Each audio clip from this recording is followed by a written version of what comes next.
इस वक्त हम मौजूद हैं बुलंदशहर के एसएसपी ऑफिस पर। हमारे साथ यहाँ जनसंख्या समाधान फाउंडेशन की कुछ पदाधिकारी मौजूद हैं। आइए इनसे जानते हैं क्या उनका कार्यक्रम रहा। जी मैम, क्या नाम है आपका? मेरा नाम बबीता तंवर है। तो मैम, आप जो यहाँ आई थी आज, तो आपका क्या कार्यक्रम रहा यहाँ? यहाँ पर जो है एसएसपी साहब को हम सम्मानित करने आए हैं। यहाँ पर जो इनका प्रशासन को लेकर के इतना जो पहले क्राइम हो रहे थे उन पर रोकथाम लगी है और जल्द में जो व्यापारी का अपहरण हुआ उसको 48 घंटे में बरामद कर लिया गया।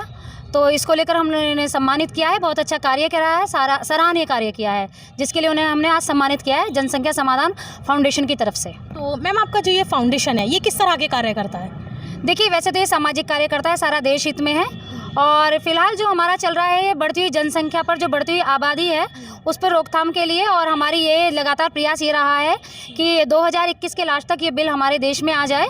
और जो आने वाला समय जो अगर हम लोग अभी नहीं जागे, हमारी ये जो जनसंख्या को लेकर जो दुष्परिणाम हो रहे हैं, जैसे कि इतना पॉल्यूशन होता है, बेरोज़गारी हो रही है, और अगर इस पर रोकथाम नहीं लगी तो आने वाली जो हमारी पीढ़ी है उसके दुष्परिणाम उठाने पड़ेंगे हमारे। तो आपका जो ये फाउंडेशन है और आप बोल रही हैं कि 2021 तक ये बिल पास हो, तो इसका प्रोग्रेस क्या है? मतलब क्या कार्य चल रहा है आगे, किस तरह से आप इसको आगे ले जाएंगे?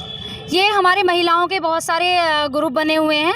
ये अगर डोर टू डोर हम लोग जाते हैं, लोगों को समझाते हैं, और हमारी मासिक बैठक होती है। मासिक बैठक में साप्ताहिक बैठक कर रखी है, हर सप्ताह हमारी बैठक होती है। नए लोगों से मिलते हैं, जनता के बीच में जाते हैं, उनको इसके प्रति जागरूक करते हैं, उन्हें समझाते हैं कि इसके अगर आप इस समय नहीं समझेंगे तो आने वाले समय पर हमारी पीढ़ी है। दूसरा ये है, आप देख रहे होंगे जैसे पानी को लेकर देख लीजिए, पहले पानी था कि हम सादा नल से पानी पी लिया करते थे, और इस वक्त हर घर में आपको आरओ मिलेगा।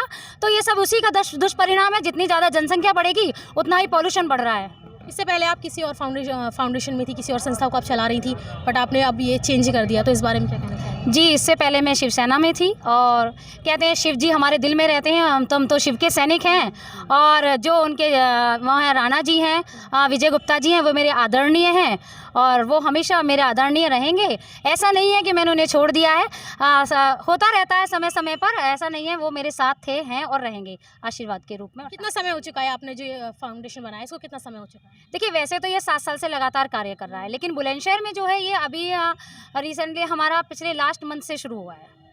तो आगे अगर आप हमारे चैनल के माध्यम से अगर लोगों को एक संदेश देना चाहेंगी, जैसे कि आपका इस जनसंख्या समाधान फाउंडेशन है, तो इसमें आप लोगों को किस तरह से जागरूक करना चाहेंगे? देखिए, मैं सबसे पहले तो आपके चैनल का धन्यवाद करूंगी कि इतने अच्छे से मेरी इस खबर को लोगों तक मेरे ये समाचार पहुंचेगा कि जो ये बढ़ रही है जनसंख्या, इसके प्रति जागरूक हों, और अपने आसपास के लोगों को भी इसके प्रति जागरूक करें, समझें कि इससे आने वाले समय में आने वाला भविष्य हमारा अंधकार में होता जा रहा है।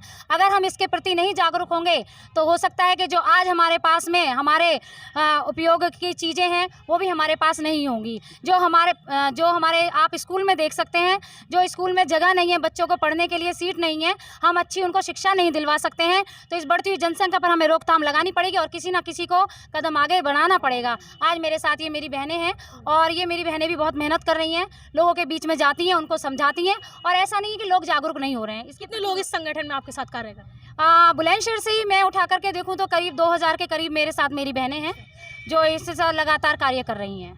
आपने आज यहाँ एसएसपी साहब को सम्मानित किया है, तो उन्होंने आपके इस कार्य को किस तरह से लिया, क्या कहा उन्होंने? जी, एसएसपी सर ने हमारा कार्य देखा, जैसे कि हम बुलंदशहर में बहुत अच्छे से कार्य कर रहे हैं, लोगों के बीच में जा रहे हैं, उनको इसके प्रति जागरूक कर रहे हैं। तो उसी चीज़ को देखते हुए एसएसपी सर ने हमारी बहुत तारीफ़ की और हमें एक नया कार्य दिया है कि जो यहाँ कोतवाली में जो एसएसपी ऑफिस में जो ये मामले आते हैं कि रोज़ विवाद चलता है पति पत्नी का, जो घर बिगड़ रहे हैं, घर टूट रहे हैं, बच्चों के सर पे से माँ बाप का सहारा हट जाता है, कोई माँ के साथ जाना पड़ता है, क्योंकि बच्चों को तो देखिए दो माँ और बाप दोनों ही चाहिए। लेकिन क्या होता है आज के समय पे जो चल रहा है कि विवाद चलता है, विवाद में बच्चे बढ़ जाते हैं आपस में, उनको माँ बाप का दोनों का साथ नहीं मिल पाता है। तो इसी को देखते हुए एसएसपी सर ने हमें दायित्व दिया है कि हम यहाँ पर आएँ, अपने 2 घंटे दें, 2 घंटे या 3 घंटे दें, और इनका जो विवाद चलता है उसमें कोशिश हमारी यही रहेगी कि उनका परिवार टूटे ना बने। हाँ, तो हमारे साथ ये थी जनसंख्या समाधान फाउंडेशन की जो जिलाध्यक्ष है बबीता तंवर। उनका यही कहना है कि वो सीधे सीधे जनसंख्या कंट्रोल करना उनका वो रहेगा। सहयोगी आमिर राणा के साथ मैं आयशा अहमद, खबर तहकीकात बुलंदशहर। सर, आज जो आपके ये कार्यक्रम हुआ है, फाउंडेशन की तरफ से आपको सम्मानित किया गया है, सर आप क्या कहना चाहेंगे इस बारे में? देखिए, एक तो मैं इन सबका आभार व्यक्त करता हूं कि इन्होंने एक विश्वास व्यक्त किया है। इसके साथ ही हम इनका उपयोग अपने पुलिस में जो हमारे यहाँ महिला सेल के रूप में एक संस्था हम लोग चलाते हैं, जिसमें दाम्पत्य विवादों को लेकर के आने वाले पति पत्नी के बीच संबंध को सामान्य बनाने और घर बसाने का प्रयास किया जाता है। उसमें भी हम इनकी सकारात्मक सहभागिता के लिए इन्हें आमंत्रित किया है और इन लोगों ने आश्वस्त भी किया है कि इनकी टीम के लोग प्रायः सम्मिलित होते रहेंगे और आएंगे और हमारे यहाँ जो काउंसलिंग का काम चलता है उसमें अपना योगदान देंगे। सर, बाहर भी आपके कार्यों की काफ़ी ज़्यादा सराहना की जा रही है, इस बारे में आप क्या कहना चाहेंगे? लोगों के दिलों में जो आप उतरे हुए हैं इस समय, काफ़ी ज़्यादा लोग तारीफ करते हैं आपकी, काफ़ी ज़्यादा चर्चाओं में रहते हैं बुलंदशहर के एसएसपी साहब, तो इस बारे में आप क्या कहना चाहेंगे? अब देखिए, इस बारे में मेरे स्तर से कुछ कहना बहुत उचित नहीं है, लेकिन यह है कि इस तरह मनोबल बढ़ता है और जब लोगों का स्नेह और प्यार मिलता है तो काम करने की एक प्रेरणा मिलती है और मैं आभारी हूँ उन सभी लोगों का। सर, आपराधिक गतिविधियाँ काफ़ी ज़्यादा हो रही हैं शहर में, तो उस तरह से आप लोगों को क्या सबको करना चाहेंगे? देखिए, एक तो सभी लोगों के लिए मेरा एक सामान्य है कि लोग अपने घरों पे ज़्यादा से ज़्यादा सीसीटीवी कैमरे लगाएं और हम लोग इनकी सीसीटीवी कैमरों की मदद से बहुत सी घटनाओं को वर्कआउट करने में सफल रहे हैं।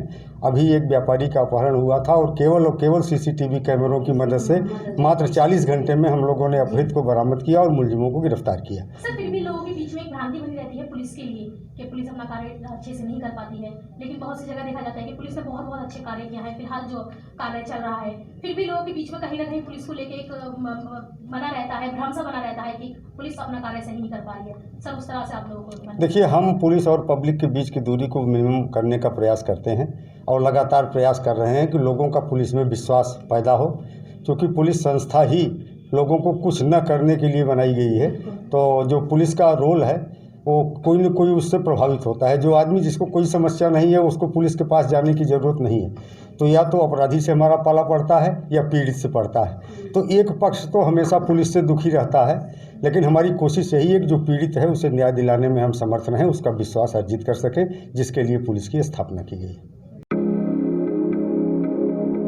Meerut lifeline multi speciality hospital 24 घंटे इमरजेंसी व बच्चों के इलाज की सुविधा भी उपलब्ध है। मरीजों को लाने वे ले जाने के लिए 24 घंटे एम्बुलेंस की सुविधा।